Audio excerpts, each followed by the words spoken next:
Assalamualaikum warahmatullahi wabarakatuh. Saya akan mempresentasikan tentang konsep dasar filsafat dakwah. Perkenalkan, nama saya Rizky Dwi Rahmania dari kelas B5 NIM 040403231127 dari matkul filsafat dakwah. Berikut adalah video presentasi saya tentang konsep dasar filsafat dakwah. Oke, baiklah, di sini saya akan menjelaskan tentang konsep dasar filsafat dakwah. Apa sih yang dimaksud dengan filsafat dakwah secara etimologi? Secara etimologi, filsafat berasal dari bahasa Inggris filosofi Yunani philosophia yang berarti cinta akan bijaksanaan. Philos cinta atau philia persahabatan, tertarik kepada, dan sophos kebijaksanaan, pengetahuan, keterampilan, pengalaman, praktis, dan intelijensi. Apa yang dimaksud dengan filsafat? Filsafat adalah ilmu istimewa yang mencoba menjawab masalah-masalah yang tidak dapat dijawab oleh ilmu pengetahuan biasa, karena masalah-masalah tersebut di luar jangkauan ilmu pengetahuan biasa.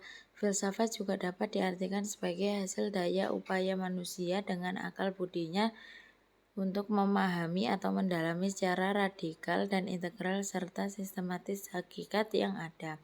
Kemudian, apa yang dimaksud dengan dakwah?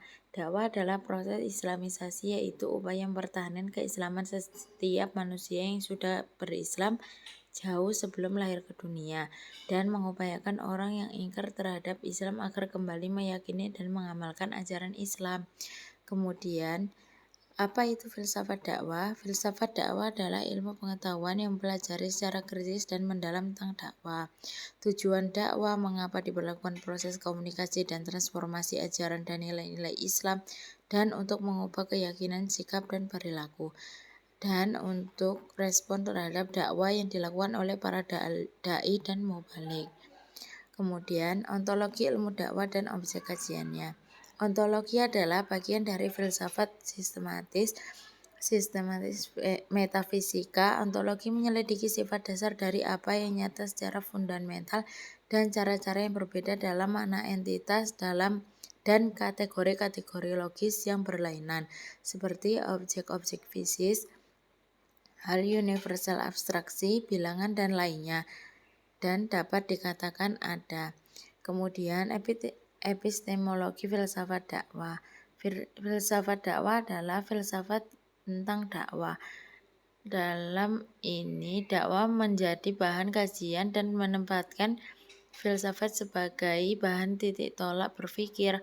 Dalam hal ini, aspek filsafat yang ditonjolkan bukan dakwanya. Kedua, filsafat dakwah adalah pengkajian secara substansial di mana dakwah menjadi titik pusat dan dakwah menjadi pusat dan kajian epistemologinya. Sebagai bahan kajian yang diwarnai oleh nilai-nilai dakwah, epistemologi dakwah adalah usaha seseorang untuk menelaah masalah-masalah objektivitas, metodologi, sumber, serta validitas pengetahuan secara mendalam dengan menggunakan dakwah sebagai titik tolak berpikir. Baiklah, selanjutnya saya akan menjelaskan tentang macam-macam epistemologi. Yang pertama, epistemologis bayani. Secara epistemologi, bayani mempunyai arti penjelasan, pernyataan, dan ketetapan. Sedangkan menurut terminologis, bayani berarti pola pikir yang bersumber pada nas, ijma, dan ijtihad. Kemudian yang kedua, epistemologi irfani. Epistemologi irfani menurut etimologi berarti al-ma'rifah, al-hikmah, sedangkan secara eksistensial berpangkal pada za'i, kolbu, atau intuisi yang merupakan perluasan dari pandangan iluminasi yang berbakar pada tradisi Hermes. Yang ketiga, epistemologi burhani. Epistemologi burhani secara bahasa berarti argumentasi yang jelas, sedangkan menurut istilah berarti aktivitas intelektual untuk menetapkan kebenaran proposisi dengan metode deduktif, yaitu dengan cara mengaitkan proposisi satu dengan proposisi yang lainnya yang bersifat aksiomatik, atau setiap aktivitas intelektual untuk menetapkan kebenaran suatu proposisi. Selanjutnya, dasar keilmuan dakwah. Dasar keilmuan dakwah ditinjau dari aspek epistemologi dalam filsafat. Yang pertama, pendekatan normatif. Pendekatan normatif adalah berusaha menemukan prinsip dalam dakwah dari sumber normatif, yakni Al-Quran dan hadis maupun sejarah Rasulullah, yaitu dengan mengetahui asbab an-nuzul dan asbab al-wurud serta metode tafsir dan hadis. Kemudian pendekatan empiris. Pendekatan empiris yaitu berusaha mengkaji atau menyelidiki kasus-kasus yang terjadi di masyarakat, yaitu menemukan teori baru atau mengembangkan teori yang sudah ada. Yang ketiga, pendekatan filosofis. Intinya berusaha mengkaji pemikiran para ulama atau pakar dakwah melalui tulisan atau karyanya. Kemudian aksiologi dakwah.